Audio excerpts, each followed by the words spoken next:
ओम शांति सत्यम शिवम सुंदरम परिवार के सभी सदस्यों को मेरा प्यार भरा नमस्कार प्रणाम। ओम शांति। तो आप सभी लोगों ने पिछले 2 दिन के वीडियो देख लिए होंगे, प्रथम दिवस और दूसरे दिवस के, जिससे कि आपने स्वयं को भी जान लिया होगा कि मैं एक आत्मा हूँ। और दूसरे दिन की वीडियो से आपने परमात्मा के बारे में बहुत अच्छी तरह से जान लिया होगा। आपके सामने भी चित्र है, उससे भी एक बार हम पीछे के कोर्स को रिवाइज कर लेते हैं। तो परमात्मा निराकार शिव है। परमात्मा का नाम शिव है, जिसका अर्थ होता है कल्याणकारी, यानी कि जो औरों का कल्याण करे। औरों का कल्याण करने के लिए सिर्फ भगवान ही हो सकते हैं। कोई मनुष्य किसी और मनुष्य का कल्याण नहीं कर सकते। परमात्मा का आकार निराकार है, पॉइंट ऑफ लाइट, ज्योति बिंदु स्वरूप है, जो कि इस शिवलिंग के आकार में भी लाल बिंदु को दर्शाता है। इतना बड़ा शिवलिंग इसलिए बनाया जाता है क्योंकि हम एक छोटी सी अणु ज्योति बिंदु की पूजा नहीं कर सकते। उसके समक्ष बैठकर उनको जल दूध आदि नहीं चढ़ा सकते, उनके ऊपर पुष्प अर्पित नहीं कर सकते, उनकी हवन पूजन नहीं कर सकते। इसीलिए शिवलिंग का आकार बनाकर उसी निराकार परमपिता शिव परमात्मा को हम सभी पूजा करते हैं। बड़े बड़े मंदिरों में जाकर उनके बड़े बड़े लिंग बनाते हैं, जिस पर हम आसानी से अपनी पूजा अर्पणा कर सकते हैं। इसीलिए उनका शिवलिंग आकार दर्शाया हुआ है, परंतु परमात्मा का रूप एकदम निराकार ज्योति बिंदु स्वरूप है। और वह कहाँ रहते हैं? परम धाम। तो ये तो हमने रिवाइज कर लिया। आज हम जानेंगे कि परमात्मा के कर्तव्य क्या होते हैं और उसकी आवश्यकता कब होती है। इस प्रकार जब कलयुग का अंत आता है, तब सतयुग की पुनः स्थापना के लिए मनुष्य को फिर से देवता बनाने के लिए अधर्म का विनाश कर और सतधर्म की पुनः स्थापना के लिए और संसार के दुखों से सुख की ओर ले जाने के लिए परमात्मा को अवतरित होना पड़ता है। आए अब हम और जानते हैं, अगर परमात्मा इस कर्तव्य को ना करे तो कलयुग का अंत करके सतयुग कौन लाएगा? मनुष्यों को देवता कौन बनाएगा? धर्म की बैल कौन लगाएगा? और विश्व में फिर से सुख शांति की स्थापना कैसे होगी? इसीलिए परमात्मा इस धरा पर अवतरित होते हैं और इस कलयुगी सृष्टि का अंत कर सतयुगी देवी देवताओं वाली दुनिया को लाते हैं।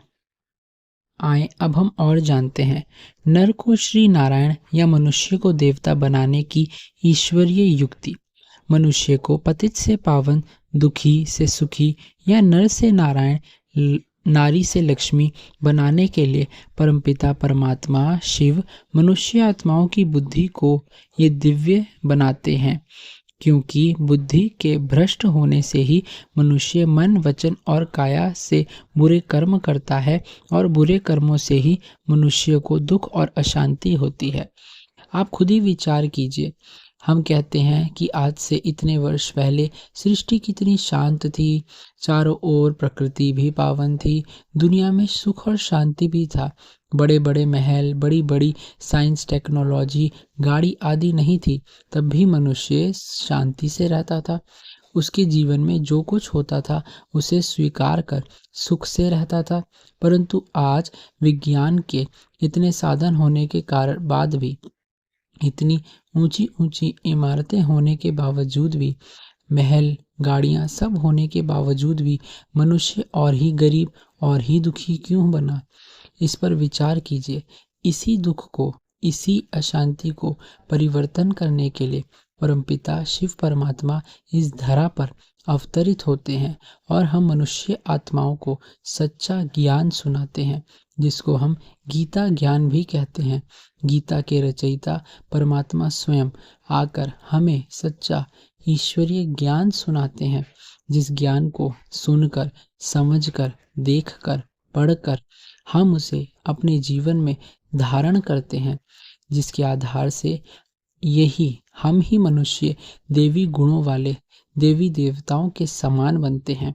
आप खुद ही विचार कीजिए, देवता और मनुष्य में क्या फर्क है। सिर्फ उनके आभूषण, उनके सुंदर वस्त्रों पर मत जाइए, दिखते तो वो भी हमारे ही तरह हैं।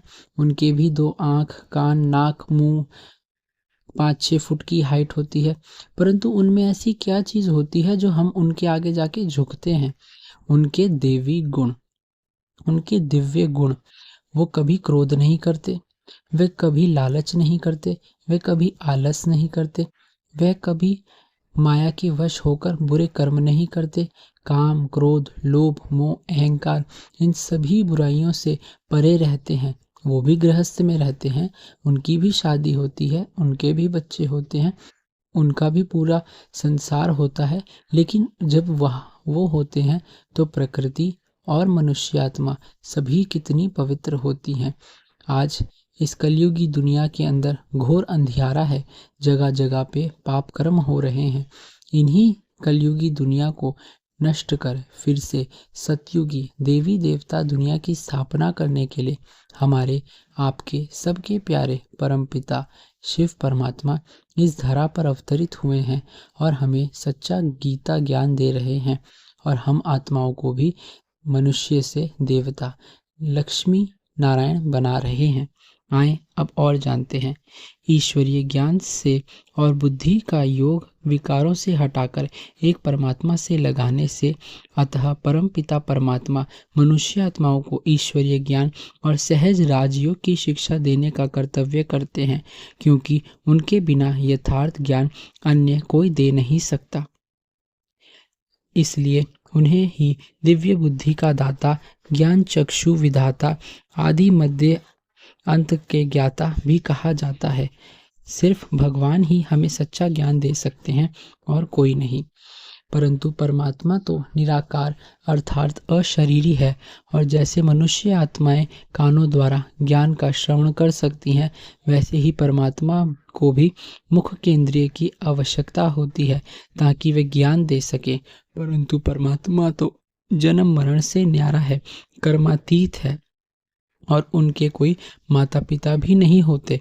वह कोई जन्म मरण में नहीं आते, वे किसी माता के गर्भ से जन्म नहीं लेते, वह तो सभी के माता पिता हैं। तब भला वह शिशु रूप में जन्म लेकर मनुष्यों से लालन पालन कैसे लें और उनके साथ अपना कर्म संबंध कैसे जोड़ें? इसलिए परमात्मा ब्रह्मा बाबा के साकार तन में अवतरित होते हैं अपना ज्ञान सुनाने के लिए, ना कि किसी मनुष्य की गर्भ से जन्म लेते हैं। अब आपके सामने जो चित्र है वो 3 देवताओं का है, ब्रह्मा, विष्णु और शंकर, जिन्हें हम महेश भी कहते हैं। आपने पढ़ लिया होगा, ब्रह्मा द्वारा स्थापना, विष्णु द्वारा पालना और शंकर द्वारा विनाश। आइए अब थोड़ी गहराई से समझते हैं। अतः परमात्मा द्वारा 3 देवताओं की रचना, शिव और शंकर में क्या अंतर है, हम वो भी आगे जानेंगे। तो आप देख रहे हैं, परमात्मा इस धरा पर अवतरित होकर 3 देवताओं की रचना करते हैं। प्रथम है ब्रह्मा, जिनके द्वारा स्थापना होती है। दूसरे हैं विष्णु, जिनके द्वारा पालना होती है। और तीसरे हैं शंकर, जिनके द्वारा विनाश होता है। तो सन 1936 के अंदर परमपिता शिव परमात्मा ने ब्रह्मा बाबा के सूक्ष्म शरीर में अवतरित होकर इस सच्चे ईश्वरीय ज्ञान को हम सभी मनुष्य आत्माओं को दिया, जिसके द्वारा ब्रह्मा बाबा को निमित्त बनाया गया स्थापना के। सतयुगी दुनिया की स्थापना के लिए ब्रह्मा बाबा को निमित्त बनाया गया, जो कि स्थापना का कार्य अभी भी चल रहा है। ब्रह्मा कुमारी संस्था को लगभग 88 ईयर्स के करीब होने वाले हैं। फिर आते हैं विष्णु। जब ब्रह्मा द्वारा स्थापना का कार्य पूर्ण हो जाता है, ये पूरी सृष्टि परिवर्तित हो जाती है और ये सृष्टि फिर से देवी गुणों वाले मनुष्यों को और प्रकृति के 5 तत्वों को पावन बना देते हैं। उसके बाद सतयुग में सतयुग की पालना करने के लिए, उस सुंदर सृष्टि की पालना करने के लिए विष्णु जी निमित्त बनते हैं, जैसे लक्ष्मी नारायण बनकर इस सतयुग में राज करते हैं। फिर आगे चलें तो सतयुग, त्रेता, द्वापर और कलयुग पूर्ण होने के बाद जब कलयुग का अंत होता है, घोर कलयुग आता है, तब शंकर जी द्वारा परमपिता शिव परमात्मा इस काम क्रोधी दुनिया का विनाश कराते हैं, जो कि आप देख ही रहे हैं कि जगह जगह पर बॉम्ब फटते हैं, सुनामी आती है, अर्थक्वेक आते हैं, सभी नेताओं में वाद विवाद चलता रहता है। विदेश की कितनी बड़ी बड़ी शक्तियों वाली देश आपस में लड़ने को तैयार बैठे हैं। तो इससे आप अनुमान लगा सकते हैं कि ये वही समय चल रहा है जब स्थापना का कार्य भी पूर्ण होने वाला है। फिर आगे आने वाली सतयुगी दुनिया की पालना के निमित्त विष्णु हैं और शंकर जी द्वारा इस समय महाविनाश चल रहा है। आप देख सकते हैं चारों ओर प्रकृति भी कैसी तांडव कर रही है और सभी बड़े देश के नेता भी आपस में लड़ने को तैयार ही बैठे हैं। तो आप सभी को इससे ये समझ आ गया होगा कि इस समय परमपिता शिव परमात्मा ने इस धरा पर अवतरित होकर अपने तीनों ही देवताओं की रचना रचकर अपने कार्य को कर रहे हैं।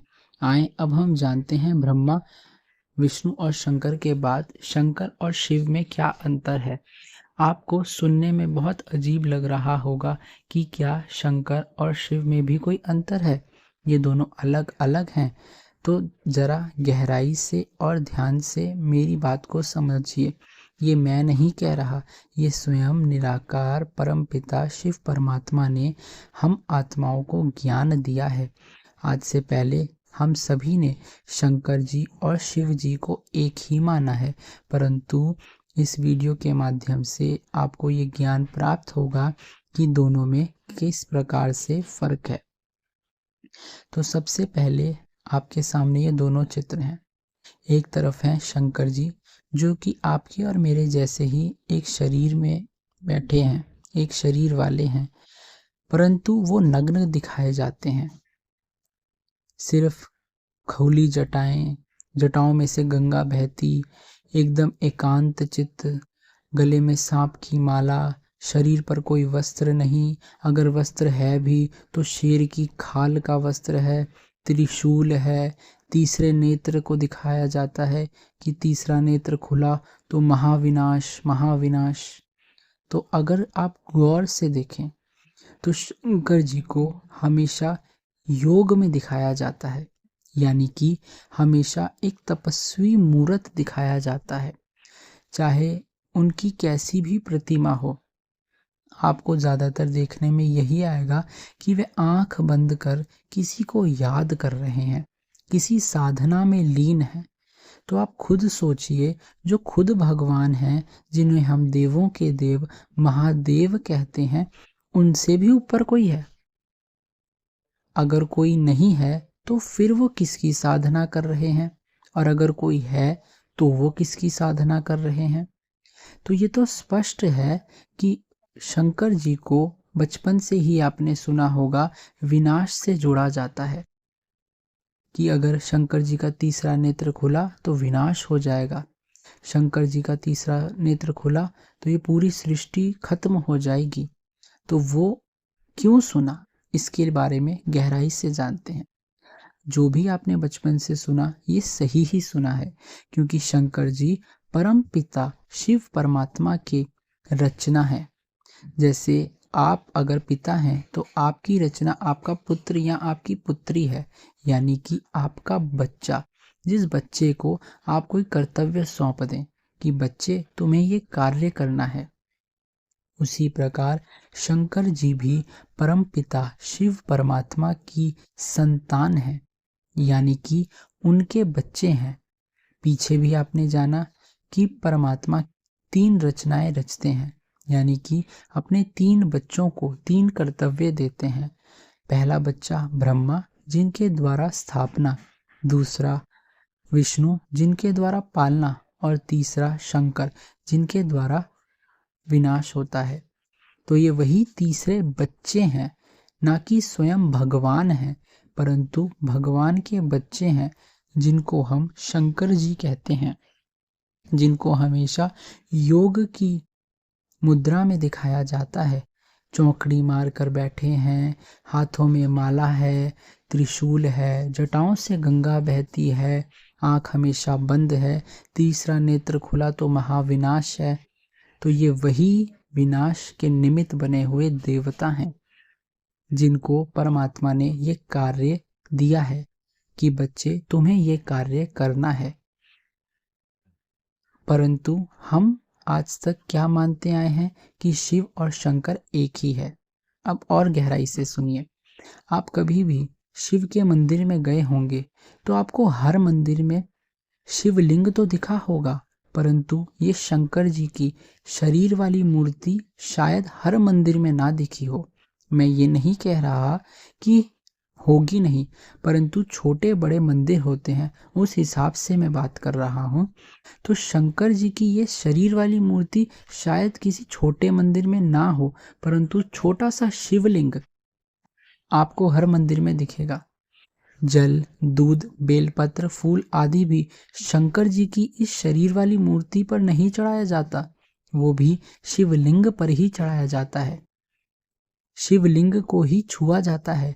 शिवलिंग से ही प्राप्त की हुई जल धारा को चरणामृत के रूप में पिया जाता है। तो और आपने एक चीज और ध्यान से देखी हो तो हमेशा ये जो शिवलिंग मूर्ति है, ये हमेशा शंकर जी के आगे होती है। चाहे शंकर जी की खड़ी हुई प्रतिमा हो या चौकड़ी मार के बैठी हुई प्रतिमा हो, परंतु उनके सम्मुख होती है और शंकर जी के नेत्र बिल्कुल शिवलिंग की ओर दिखाए जाते हैं, मानो वो उनसे लगातार देख रहे हैं, उनको लगातार योग कर रहे हैं। तो ये जो शंकर जी हैं, ये परमात्मा शिव की संतान है। ये स्वयं भगवान नहीं, ये शिव परमात्मा की संतान है, जिन्हें विनाश के लिए भगवान ने बनाया है। इसीलिए आपने बचपन से सुना है, ये तीसरा नेत्र खुला और महाविनाश हुआ। और गहराई से सुनिए। शिवलिंग जब भी मंदिर में होता है तो उसके चारों ओर गणेश जी की प्रतिमा, पार्वती माता की प्रतिमा, नंदी जी की प्रतिमा, कार्तिकेय जी की प्रतिमा या फिर ब्रह्मा विष्णु की भी प्रतिमा देखने को मिलती हैं। और ये सारी जो प्रतिमाएं हैं, ये शरीर रूप की होती हैं। चाहे नंदी बैल शरीर हो, चाहे पार्वती माता गणेश जी ये भी शरीर हो, या ब्रह्मा विष्णु कुछ भी हो, सब शरीर के रूप में दिखाए जाते हैं। और एक बात पर और गहराई से सोच विचार कीजिए कि बीच में ही क्यों शिवलिंग दिखाया जाता है। यानी कि शिवलिंग के चारों ओर गणेश जी, पार्वती माता, कार्तिकेय, नंदी ये सब दिखाए जाते हैं और इन सभी का मुख हाथ जोड़े हुए परमपिता शिव परमात्मा की तरफ होता है, जो कि ये दर्शाता है कि सभी का नाता एक निराकार शिव परमात्मा से है। फिर आपने कई बारी देखा होगा कि पार्वती माता और शिव जी यानी कि जो शिवलिंग है उसके चारों ओर कलावा भी लपेटा जाता है, मानो गठबंधन हो गया। तो ये संबंध दर्शाता है कि हम देवी कुल की आत्माओं का परमात्मा के साथ क्या संबंध है। कभी भी आपने बीच में शंकर जी की ये बैठी हुई मूर्ति नहीं देखी, लेकिन शिवलिंग अवश्य देखा। चाहे बहुत छोटा सा गली के कोने का ही मंदिर हो या फिर कोई बहुत विशाल बहुत अमीर मंदिर हो, परंतु प्रतिमा शिवलिंग की होती है, शंकर जी की होती है, परंतु पीछे, बीच में नहीं। पार्वती माता, गणेश जी, कार्तिकेय जी, नंदी जी सभी हाथ जोड़ते हैं और उन सभी का मुख शिवलिंग की तरफ होता है, शंकर जी की तरफ नहीं। तो ये पाठ पक्का कीजिए कि शंकर जी जो हैं वो विनाश के निमित्त बने हुए परमात्मा के बच्चे हैं, स्वयं भगवान नहीं। भगवान तो एक निराकार शिव है। पीछे भी आपने जाना कि परमपिता शिव परमात्मा को ये सृष्टि परिवर्तन का कार्य करने के लिए 3 देवताओं की रचना करनी पड़ती है, जिसमें से पहले ब्रह्मा, फिर विष्णु और शंकर। और तीनों के क्या कर्तव्य हैं ये भी आपने जाने। ब्रह्मा द्वारा स्थापना का कार्य होता है, विष्णु द्वारा पालना का कार्य होता है और शंकर द्वारा विनाश का कार्य होता है। इसीलिए आप ध्यान से देखिए, शंकर जी को थोड़ा भयावह रूप भी दिखाया जाता है। विष्णु जी तो एकदम साज सज्जा से सजे हुए सुंदर हैं। मुकुट है, गले में सुंदर मालाएं हैं, सुंदर सुंदर वस्त्र हैं, एकदम राजा के जैसे हैं। ब्रह्मा जी एकदम वृद्ध अवस्था में दिखाए गए हैं। ये वृद्ध अवस्था ये दर्शाती है कि सृष्टि की वृद्धि जब अंत को पाती है तब ब्रह्मा का पाठ शुरू होता है। और शंकर जी को एकदम नग्न दिखाया गया है, शेर की खाल पहने हुए, थोड़े डरावने, गले में सांप की माला लपेटे हुए, जटाओं से गंगा बहती है, जटाएं भी ऐसी कि मानो बहुत सारे बाल। तो ये सारी चीजें यही दर्शाते हैं। अब हम जानते हैं कि शिव जी से जुड़े हुए इस शिवरात्रि का क्या अर्थ है। भारतवर्ष के अंदर तो प्राचीन काल से शिवरात्रि मनाई जा रही है, ना सिर्फ भारत में परंतु अब तो ये विदेशों में भी मनाया जाता है। तो आए अब हम जानते हैं शिवरात्रि के बारे में। आपके सामने लिखा हुआ है ज्ञान सूर्य प्रगटा, अज्ञान अंधेर विनाश। इसको समझते हैं। आप सभी जानते हैं कि शिवरात्रि मार्च या फरवरी में आने वाला हिंदुओं का एक बहुत प्रमुख त्योहार है। इस दिन मान्यता है कि शंकर जी, जो कि अभी आपने पीछे देखे, उनकी पार्वती माता के साथ विवाह की जो रस्म है वो मनाई जाती है। परंतु अब हम इसका आध्यात्मिक और सच्चा गहरा रहस्य समझते हैं। शिवरात्रि यानी कि एक ऐसा दिन जो किसी की यादगार में बनाया जाता है। आप खुद सोचिए, अगर आप किसी एक दिन जन्म लेते हैं तो वो जन्मदिन बन जाता है। जैसे कि आपके बच्चे का जन्मदिन 12 मार्च को हुआ, वो 12 मार्च 2000 में पैदा हुआ। वो पैदा तो एक बार हुआ, लेकिन हर साल उसके जन्मदिन की यादगार में आप उसका बर्थडे बनाते हैं। जैसे कि 12 मार्च 2001 को वो 1 साल का हो गया, 12 मार्च 2002 को वो 2 साल का हो गया, 12 मार्च 2008 को वो 8 साल का हो गया। वो पैदा तो एक बार हुआ, परंतु हर साल उसकी यादगार में अब जन्मदिन मनाते हैं। अब जब तक उसका जीवन रहेगा, उसके परिवार वाले उसका जन्मदिन मनाते रहेंगे। इसी प्रकार शादी की सालगिरह होती है। शादी तो आपकी एक ही बार होती है। अब वो तिथि हर साल आपकी यादगार बन जाती है और आप उसे बड़े ही धूमधाम से मनाते हैं। इसी प्रकार बड़े बड़े नेताओं के भी जन्मदिन को मनाया जाता है। जिन्होंने बड़े पुण्य करे होते हैं, उन महान आत्माओं के जन्मदिन को भी मनाया जाता है। जैसे कि गुरु नानक जयंती हो गई, महावीर जयंती हो गई, वाल्मीकि जयंती हो गई, एक्स्ट्रा बहुत सारी चीज़ें हैं। इसी प्रकार जब परमपिता शिव परमात्मा इस सृष्टि पर अवतरित होते हैं, उनकी यादगार में ये शिवरात्रि पर्व मनाया जाता है। यानी कि आप कह सकते हैं कि भगवान जब इस धरती पर पैदा होते हैं, ये नहीं, क्योंकि आपने जाना है भगवान पैदा नहीं होते, भगवान अवतरित होते हैं। पैदा होने वाला गर्भ में जाता है, वो गर्भ से जन्म लेता है, लेकिन भगवान को किसी गर्भ में जाने की आवश्यकता नहीं। वो तो अवतरित होते हैं अपना कार्य करने के लिए। तो हम इसको इसी प्रकार से समझ सकते हैं कि जब भगवान इस सृष्टि पर अवतरित हुए, ब्रह्मा के तन में आकर उन्होंने हमें सच्चा ज्ञान सुनाया, उस दिन की यादगार के रूप में हम शिवरात्रि का पर्व त्योहार मनाते हैं। अब जानिए ये शिवरात्रि ही क्यों होती है। जैसे नवरात्रि, वैसे ही शिवरात्रि। रात्रि का इससे क्या संबंध है। एक तरफ लिख दिया शिव और फिर दूसरी तरफ लिख दिया रात्रि। रात्रि का आप खुद ही अनुमान लगाइए। जब 10 बज रहे हैं, आप रोड पर आसानी से जा सकते हैं रात को, आपको डर शायद ना लगे। पर 12 बज गए तो आपको डर शायद ना लगे, परंतु आपके बच्चों को डर लगने लग जाएगा। यही जब रात के 2 बज जाएं, तब बच्चे तो दूर, आपको भी रोड पर निकलते हुए डर लगेगा। और यही जब बिल्कुल घोर अंधियारा हो जाए, 3 बजे का समय हो जाए और आपको कहा जाए ज़रा दूर जाकर ये सामान लाओ, तो आपको बहुत डर लगेगा। इसीलिए रात्रि को दर्शाया गया है।